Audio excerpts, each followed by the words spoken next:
제3장. 보라, 아버지께서 어떠한 사랑을 우리에게 베푸사 하나님의 자녀라 일컬음을 받게 하셨는가. 우리가 그러하도다. 그러므로 세상이 우리를 알지 못함은 그를 알지 못함이라. 사랑하는 자들아, 우리가 지금은 하나님의 자녀라. 장래에 어떻게 될지는 아직 나타나지 아니하였으나 그가 나타나시면 우리가 그와 같을 줄을 아는 것은 그의 참모습 그대로 볼 것이기 때문이니, 주를 향하여 이 소망을 가진 자마다 그의 깨끗하심과 같이 자기를 깨끗하게 하느니라. 죄를 짓는 자마다 불법을 행하나니 죄는 불법이라. 그가 우리 죄를 없애려고 나타나신 것을 너희가 아나니 그에게는 죄가 없느니라. 그 안에 거하는 자마다 범죄하지 아니하나니 범죄하는 자마다 그를 보지도 못하였고 그를 알지도 못하였느니라. 자녀들아, 아무도 너희를 미혹하지 못하게 하라. 의를 행하는 자는 그의 의로우심과 같이 의롭고 죄를 짓는 자는 마귀에게 속하나니 마귀는 처음부터 범죄함이라. 하나님이 아들이 나타나신 것은 마귀의 일을 멸하려 하심이라. 하나님께로부터 난 자마다 죄를 짓지 아니하나니 이는 하나님의 씨가 그의 속에 거함이요 그도 범죄하지 못하는 것은 하나님께로부터 났음이라. 이러므로 하나님의 자녀들과 마귀의 자녀들이 드러나나니 무릇 의를 행하지 아니하는 자나 또는 그 형제를 사랑하지 아니하는 자는 하나님께 속하지 아니하니라. 우리는 서로 사랑할지니 이는 너희가 처음부터 들은 소식이라. 가인같이 하지 말라. 그는 악한 자에게 속하여 그 아우를 죽였으니 어떤 이유로 죽였느냐? 자기의 행위는 악하고 그의 아우의 행위는 의로움이라. 형제들아, 세상이 너희를 미워하여도 이상히 여기지 말라. 우리는 형제를 사랑함으로 사망에서 옮겨 생명으로 들어간 줄을 알거니와 사랑하지 아니하는 자는 사망에 머물러 있느니라. 그 형제를 미워하는 자마다 살인하는 자니 살인하는 자마다 영생이 그 속에 거하지 아니하는 것을 너희가 아는 바라. 그가 우리를 위하여 목숨을 버리셨으니 우리가 이로써 사랑을 알고 우리도 형제들을 위하여 목숨을 버리는 것이 마땅하니라. 누가 이 세상의 재물을 가지고 형제의 궁핍함을 보고도 도와줄 마음을 닫으면 하나님의 사랑이 어찌 그 속에 거하겠느냐. 자녀들아, 우리가 말과 혀로만 사랑하지 말고 행함과 진실함으로 하자. 이로써 우리가 진리에 속한 줄을 알고 또 우리 마음을 주 앞에서 굳세게 하리니, 이는 우리 마음이 혹 우리를 책망할 일이 있어도 하나님은 우리 마음보다 크시고 모든 것을 아시기 때문이라. 사랑하는 자들아, 만일 우리 마음이 우리를 책망할 것이 없으면 하나님 앞에서 담대함을 얻고 무엇이든지 구하는 바를 그에게서 받나니, 이는 우리가 그의 계명을 지키고 그 앞에서 기뻐하시는 것을 행함이라.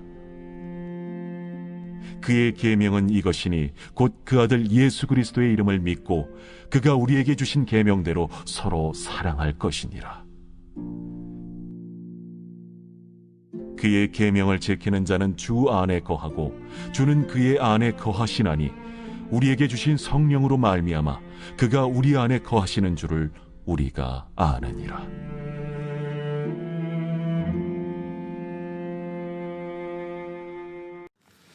하나님께서 우리 성도들을 언제나 관심 있게 바라보고 계십니다. 그런데 하나님의 관심은 교회 안에서의 살아가는 우리의 삶의 모습에만 관심이 있으시겠습니까? 아니면 우리가 살아가는 모든 순간에 관하여 관심이 있으시겠습니까? 우리가 살아가는 모든 순간에 관심을 갖고 계십니다. 그런데 어쩌면 우리의 삶의 영적인 삶을 산다고 말하는 것에 관하여 우리가 관심을 두는 것은 교회 안에서의 삶을 살아가는 것에만 마치 영적인 관심을 두어도 괜찮은 것처럼 삽니다.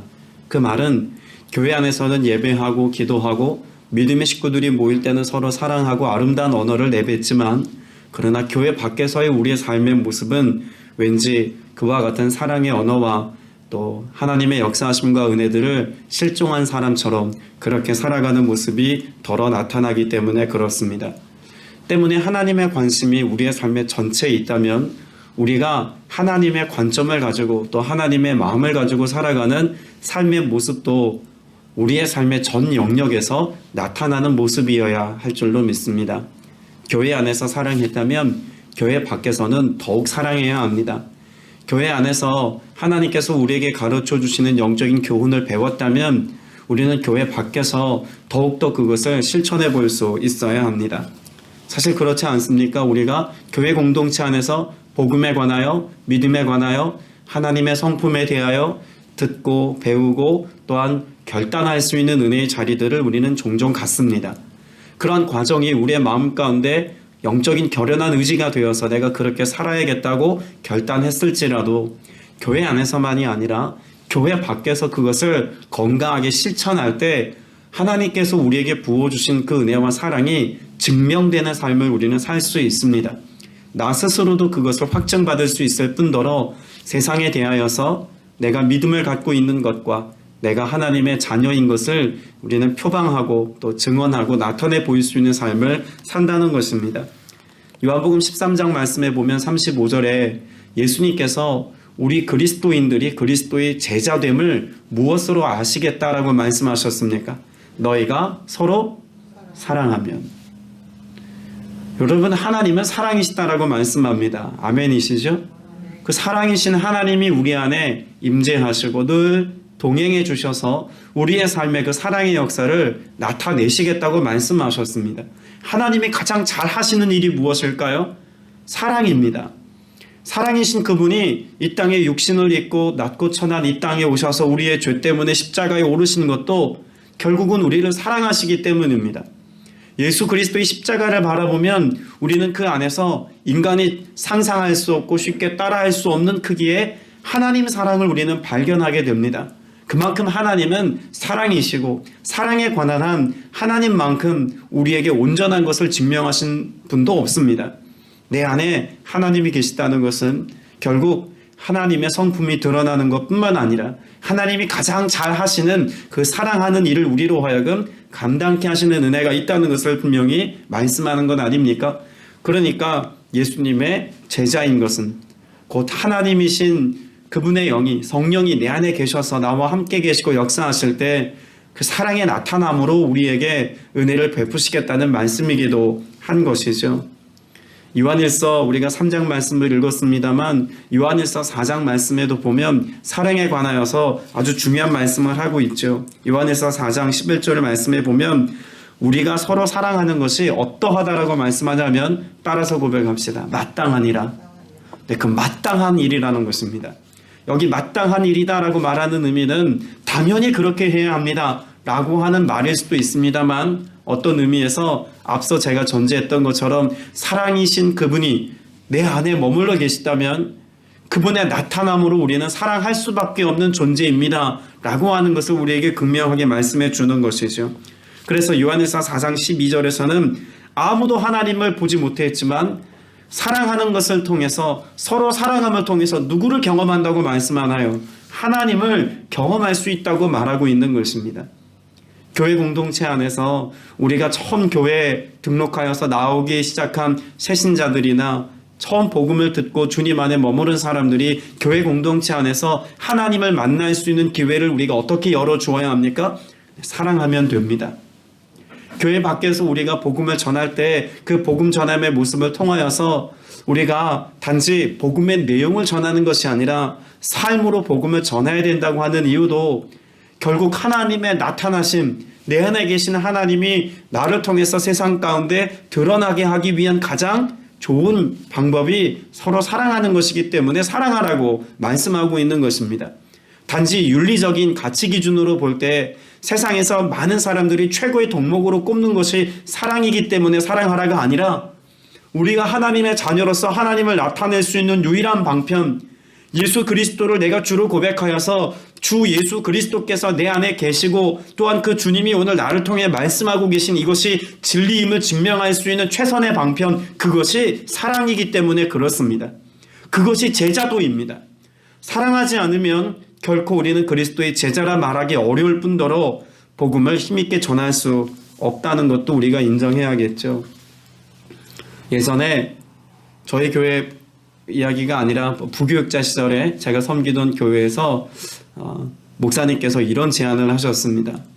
우리 명찰을 한 일주일 동안 달고 다닙시다. 그때가 한참 제자훈련하고 있는 시즌이었는데 제자훈련 졸업반을 앞두고 있는 지체들을 위해서 명찰을 만들어 줍시다. 그래서 저희 담임 목사님께서 명찰을 큼지막하게 만들었습니다. 제자훈련 수료 예정자 권사 누구누구. 그래서 이름표를 이렇게 만들어 가지고 달고 다니게 하셨어요. 어디서 그런 이야기를 들으셨던 모양입니다. 그래가지고 수료를 앞두고 있는 제자반에 있는 지체들은 항상 그걸 일주일 동안 꼭 달고 다녀야만 했습니다. 그리고 가게에 들어갈 때마다 꼭 이렇게 이야기를 하게 했습니다. 저는 아무 교회를 다니고 있는 누구누구 권사입니다. 집사입니다. 그런 인사를 꼭 하게 하셨어요. 그런데 이분들이요, 그렇게 명찰을 달고 다니는 동안 어떻게 사셨을까요? 예전처럼 막 함부로 행동하고 함부로 언행을 하면서 사셨을까요? 하다못해 횡단보도도 꼭 신호를 지켜서 건너고요. 그리고 어디 가서 누구에게 말을 걸 때도 물건을 사고 팔 때도 친절하게 대하고 미소를 띠고 가족들에게 대하는 모습도 그렇게 달라진다는 이야기를 들었습니다. 그래서 몇 년 동안 꾸준하게 그런 행사를 했던 기억이 납니다. 여러분이 만일 오늘을 사시면서 이 예배를 마치고 돌아갈 때 제가 여러분에게 명찰 하나씩 나눠드리고 자기 이름 쓰고 내가 속해 있는 교회, 내가 지금 교회에서 받은 직분 딱 쓰고 명찰 달고 하루만 한번 다녀봅시다 라고 한다면 여러분 기쁘게 아멘할 사람이 누가 있겠습니까? 아무도 없습니다. 왜 못할까요? 그건 우리의 삶의 모습이 그렇게 교회 안과 교회 밖의 모습이 너무 분리된 삶을 스스로 살고 있다는 것을 이미 인정하고 있기 때문에 그렇습니다. 이게 불편한 우리의 진실인 거죠. 복음을 모를까요? 아니요, 우린 복음을 잘 압니다. 하나님이 우리에게 말씀하신 그리스도인의 표지가 무엇인지 우리가 모르고 살아갑니까? 아니죠. 우리는 그리스도인으로서 이렇게 살아야 한다는 것에 관해서 너무 잘 압니다. 복음을 효과적으로 전할 수 있는 방편이 오늘 우리가 삶으로 그리스도의 사랑을 실천해야 한다는 건 너무나 잘 압니다. 그런데 그걸 우리의 삶 가운데 불편한 진실로 여길 수밖에 없는 이유가 무엇일까요? 실제로 우리의 삶이 그만큼 괴리감 있게 느껴지기 때문 아니겠습니까? 오늘 그와 같이 우리의 삶 속에서 교회 안과 교회 밖의 모습 속에서 예수 그리스도를 나타내는 것으로서의 온전한 표지가 되는 사랑을 실천하지 못하는 이유는 오늘 요한일서에서 우리의 소망의 근거가 잘못되었기 때문이다라고 하는 사실을 지적해 줍니다.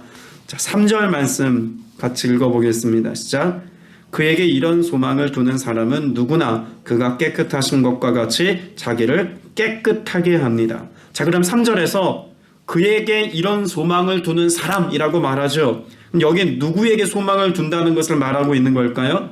하나님께 소망을 두는 사람입니다. 어린 자녀가 집에서 무한하게 모든 걸 다 누리고 살지 않습니까? 소망이 나에게 있지 않습니다. 내가 살아가는 삶의 모든 근거가 그 삶의 바탕과 준거가 어디에 있나요? 부모에게 있죠. 부모로부터 공급받는 것을 가지고 삽니다. 인정하든 안 하든 그렇게 살아갈 수밖에 없는 게 자녀입니다. 그래서 자녀는 항상 부모에게 소망을 두고 부모를 바라보고 부모에게 기대함을 가지고 삽니다. 자, 그러면 지금 요한일서에서 가장 강조해서 말하고 있는 우리 그리스도인의 정체성이 무엇일까요? 나는 하나님의 자녀입니다. 입니다. 내가 하나님의 자녀라면 우리의 소망의 근거는 당연히 어디에 두어야 할까요? 하나님께 두어야 마땅하다는 것입니다. 그렇게 하나님께 소망을 두는 사람은 항상 자기를 깨끗하게 하며 산다고 말하고 있죠. 여기 깨끗하다는 것은 내가 마음을 비운 상태로 살아간다는 것이 아니라 도리어 하나님의 것을 내 안에 가득 채우고 하나님의 성품을 가지고 살아간다는 것을 말하고 있는 것이 깨끗함의 의미일 것입니다. 내가 하나님의 자녀라면 하나님의 형상을 가지고 하나님 닮은 자로서의 삶을 살아갈 수밖에 없다는 것이죠. 다시 말하여 소망의 근거가 하나님께 있습니다. 자, 그럼 한번 생각해 보십시오. 앞서 제가 교회 안에서의 모습과 교회 밖에서의 모습이 다르다라고 하는 것이 우리의 한계라고 말하였습니다. 그럼 이 말을 바꾸면 3절의 말씀과 연관하여서 우리가 생각해 본다면 어떻게 적용해 볼 수 있을까요? 교회를 다녀도 예수를 믿어도 우리의 소망이 여전히 세상에 있는 사람은 교회 안과 교회 밖의 삶이 철저히 다를 수밖에 없다는 것입니다. 교회 안에서 예수 그리스도께 소망을 두고 살아가는 삶을 회복한 사람, 그 사람은 교회 밖에서도 소망의 근거가 절대로 바뀌지 아니함으로 인하여서 예수 그리스도를 나타내고 증언하고 그리스도께서 우리에게 주신 사랑의 실천력을 가지고 살아가는 것이 결코 어려운 일이 아니라는 것입니다.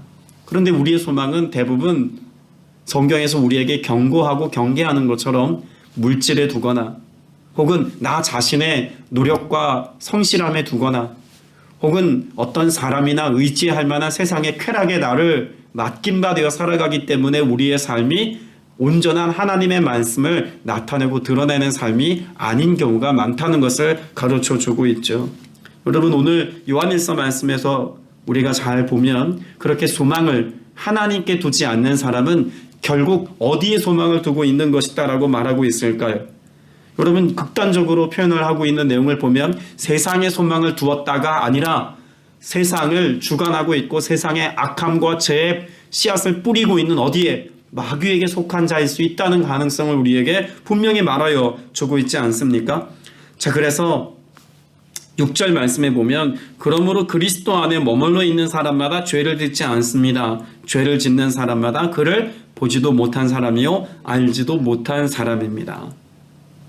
여러분, 죄 짓는 사람이라고 하는 것을 우리에게 강조하고 있는 것은 우리가 하나님의 사랑을 실천하지 않는 것, 그런 이분법적인 삶을 살아가고 있는 것이 결국은 죄 짓는 것과 연관이 있다는 것을 분명히 말해주고 있는 것이죠. 자, 그렇게 죄 짓는 사람에 대해서 경고하고 난 뒤에 8절에 보면 뭐라고 말하나요? 죄를 짓는 사람은 어디에 속해 있습니다?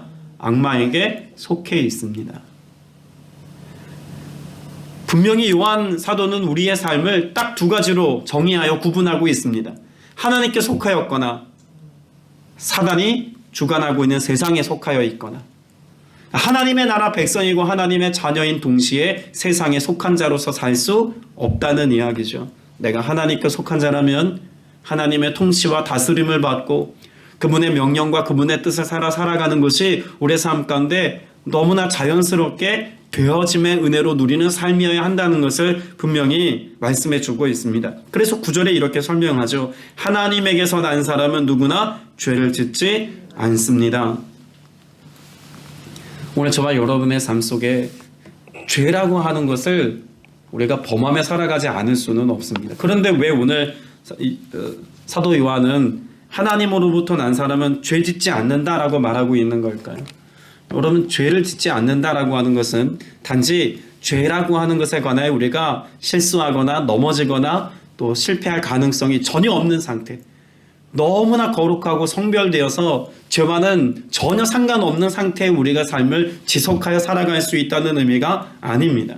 여기서 죄를 짓지 않는다라고 하는 것은 스스로 죄를 선택하고도 이 죄의 문제를 해결하지 못한 채로 그 죄에 붙들려 살아가는 어떤 상태를 말하는 것입니다. 죄인이라고 하는 어떤 상태에 우리가 매여 살아가는 것을 의미하는 것이죠. 그런데 우리가 하나님께서 우리에게 허락하신 복음의 메시지를 듣고 예수 그리스도를 믿음으로 말미암아 의롭게 되었다면 이제는 죄의 문제를 해결할 수 있는 방편이 우리에게 생겼습니다. 어떻게 그 죄의 문제를 해결할 수 있나요? 예수 그리스도께 이 문제를 가지고 나아가면 됩니다. 그러니까 여기 말하고 있는 예수 믿는 사람, 하나님으로부터 난 사람은 누구나 죄를 짓지 않습니다의 의미가 단지 더 이상 죄라고 하는 것을 우리는 생각지도 않고 죄라고 하는 것을 선택지도 않는 삶을 사는 것이 아니라 죄라고 하는 것에 관하여서 우리가 스스로 선택하고도 이것에 매여서 붙들려 살아가는 삶을 당연하게 여기는 삶으로부터 자유로워졌다는 것을 우리에게 분명히 말씀하고 있는 것이죠. 10절 말씀에 보면 하나님의 자녀와 악마의 자녀가 여기에서 훤히 드러납니다 라고 말합니다. 죄를 당연하게 여기며 살아가는 사람과 죄라고 하는 것에 대하여 스스로 분별력을 가지고 때로는 죄를 범하고도 우리의 마음 가운데 이것을 선택한 우리의 연약함에 대해서 자책을 가지고 주님 앞에 나아가 엎드려 기도할 수 있다면 오늘 저와 여러분은 분명 하나님의 자녀입니다. 하나님의 자녀이기 때문에 내 안에 계시는 성령께서 죄라고 하는 삶의 문제에 대하여서 용납하지 않으시기에 끊임없이 우리들의 마음 가운데 양심의 가책이든 신앙적 가책이든 그 가책하는 마음을 통해서 죄가 우리 안에 뭐하지 못하게 합니까? 뿌리 내리지 못하게 하는 것입니다.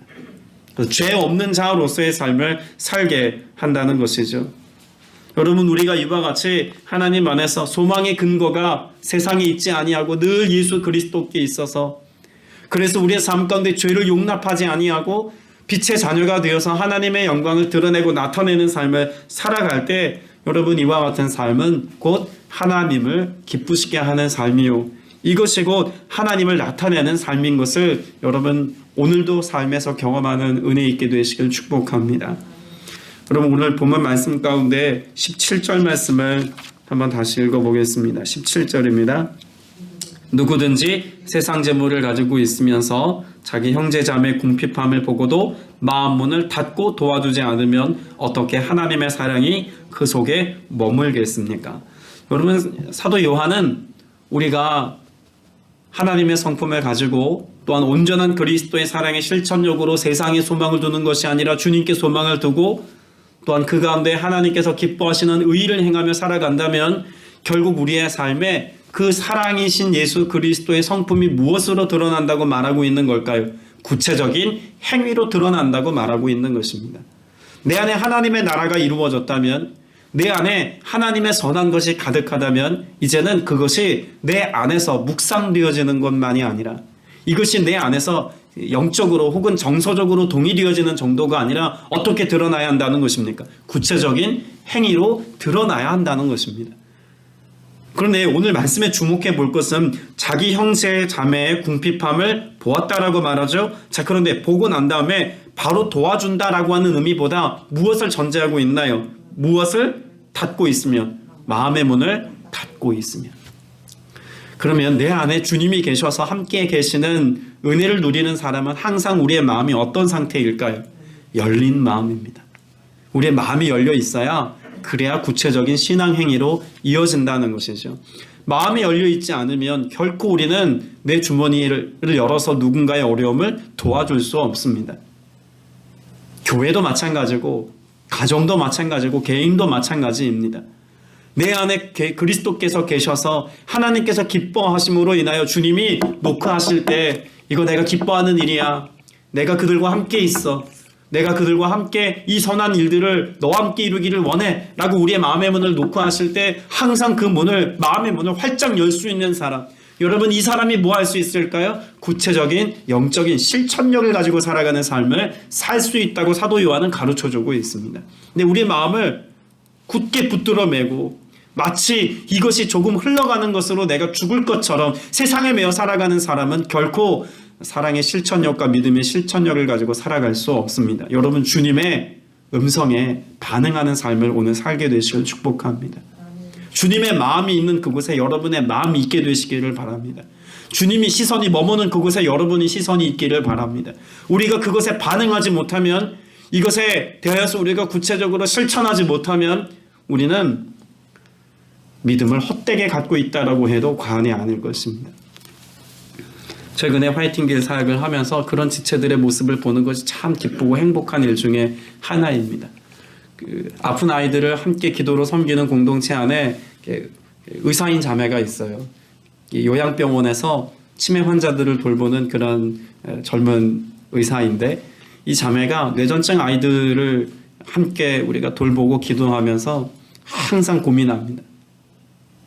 이 아이들을 어떻게 돌볼 수 있을까? 그러니까 본인 전공이 지금 치매 환자들을 돌보는 것이기 때문에 학회 가도 치매 환자들에 관한 세미나를 들어야 되는데, 이 뇌전증 아이들에 대한 사랑의 크기가 크니까요, 자기가 들어야 될 학회 세미나는 안 가고 뇌전증 세미나 들어가서 어떻게 아픈 아이들을 돌볼까, 이걸 가지고서는 고민하고 씨름하고 연구합니다. 병원에서 진단과 처방을 받았는데 이게 잘 듣지 않으면 본인이 의사이니까 남다른 고민을 해요. 약을 뭘 써야 되나, 어떻게 해야 되나, 최근에 어떤 학술지에 좋은 치료 방법이 나오지는 않았나, 이런 걸 가지고 고민합니다. 왜 그럴까요? 그 마음 가운데 뭐가 있으니까 그럴까요? 사랑이 있으니까 그래요. 그리고 누군가 어려운 이웃을 보면 이 자매는 항상 그것을 가지고 내가 어떻게 도울까? 목사님, 또 이런 연약한 지체가 내 눈에 보이니 누군가 도와달라고 얘기하는 건 참 어렵고 또 제 주머니를 털어야 되지 않겠습니까? 작은 액수라도. 그런 고백을 나누는 게 참 기쁘고 행복하게 보였습니다. 여러분, 제가 본 것은요, 단지 그 자매가 그런 전문 직종에서 자기가 할 수 있는 것을 가지고 이렇게 뭘 했다라는 의미가 아니라 그걸 기뻐하는 걸 보고 그걸 너무나 소중히 여기는 것을 보고 감동합니다. 많은 액수를 나누거나 뭐 대단한 일을 해서가 아니라 그걸 내 기쁨으로 여기고 이것이 내 소명이고 내가 살아야 될 삶의 목적인 것처럼 이것에 최선을 다하는 모습을 보면서 큰 감동과 은혜가 있었습니다. 목회자로서 돌아보고 반성하게 했던 대목이고 모습입니다. 나는 그렇게 영혼을 온전히 사랑해서 어떻게 해서라도 복음의 가치와 하나님의 말씀을 삶이 되게 하기 위하여서 얼만큼 헌신하고 섬기고 사랑하고 떠먹여주고 함께 그 은혜를 누리게 하기 위해서 최선의 삶을 살았나 점검해보고 돌아보게 되는 그런 시간이 되기도 했습니다. 그래서 18절 말씀에도 보면 우리는 말이나 혀로 사랑하지 말고 행동과 진실함으로 사랑합시다라고 말하지 않습니까? 교회 안에서 가장 말을 많이 하고 행동을 가장 적게 하는 사람이 누구일까요? 저는 목사라고 생각합니다. 정말 말 많이 하잖아요. 설교 정말 많이 하잖아요. 근데 상대적으로 말하는 거에 비해서 행동이 적을 수 있는 위치에 있는 사람이 목회자라는 생각이 듭니다. 이 말씀을 묵상하면서도 주님, 저도 행동하는 설교자가 되게 하여 주옵소서, 그런 기도를 어제도 계속했던 것 같아요. 오늘 여러분의 삶 속에 목회자인 저뿐만 아니라 여러분도 결단할 수 있게 되시기를 바랍니다. 주님, 복음이 입술에만 있는 것이 아니라 행동하는 그리스도인 되게 하여 주옵소서.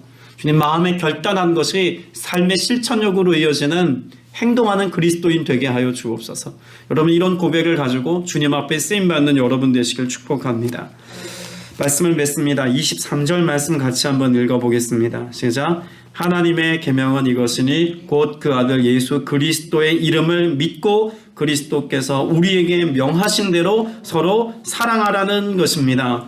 여러분, 하나님의 계명을 우리는 어디까지 알고 있습니까? 곧 그 아들 예수 그리스도의 이름을 믿는 것, 여기까지가 우리의 믿음의 정체성이라고 생각하기가 쉽습니다. 그런데 하나님의 계명이라고 말하는 사도 요한의 가르침을 보면 그 계명은 그 아들 예수 그리스도의 이름을 믿는 것과 더불어 무엇해야 된다고 말합니까? 그 믿음의 고백을 가지고 살아가는 것이 하나님의 뜻이고 하나님의 계명이라면 그 명령하신 대로 서로 사랑하며 살아가는 것, 이것이 계명을 온전히 이루는 것이고 하나님의 뜻을 성취하는 삶이다라고 말하고 있는 것입니다.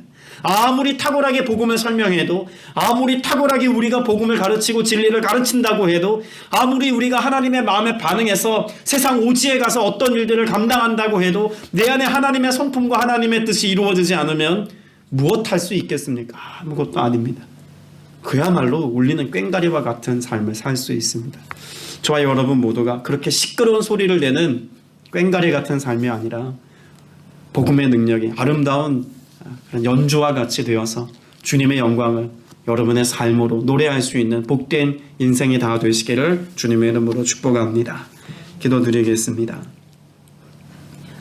참 좋으신 아버지 하나님, 우리를 사랑하셔서 십자가 대속의 은혜로 구원하셨고 우리를 사랑하셔서 사랑의 영이신 성령님 마음 가운데 부어주셔서 그 사랑으로 인하여 오늘을 살게 하시니 감사드립니다. 그렇게 우리는 사랑이신 하나님을 갈망하고 사랑이신 하나님을 예배하고 하나님의 그런 사랑을 찬양하지만 우리가 살아가는 모습 속에 정말 사랑에 대한 실천력이 없다고 여긴다면 과연 내 안에 사랑이신 하나님이 계신가 돌아보아야 한다는 사실도 새삼 깨닫고 또 생각해 봅니다. 주님, 여기 모인 지체들 오늘 이 하루를 살아가는 동안 그렇게 말로써 우리의 삶을 이야기하는 것이 아니라 입술의 고백으로 그치는 것이 아니라 행함과 진실함으로 사랑이신 예수 그리스도를 나타내고 증언할 수 있는 복된 믿음의 권속들 다 되게 하여 주옵소서. 주님, 오늘도 귀한 예물 구별하여 드림을 통하여서 하나님의 이름을 영화롭게 하고 주님의 뜻을 구하고 주께 감사의 고백을 드리는 지체에 있습니다. 쓰여지는 곳마다 하나님의 나라가 확장되게 하시고 주 뜻 이루게 하시며 간구하는 기도에 응답해 주시어서 주의 선한 능력이 가정의 자녀의 삶 속에 풍성한 열매로 드러나게 하여 주옵소서. 오늘도 주께서 우리의 모든 간구하는 것에 응답해 주심을 믿사옵고 예수 그리스도 이름으로 기도드렸사옵나이다. 아멘.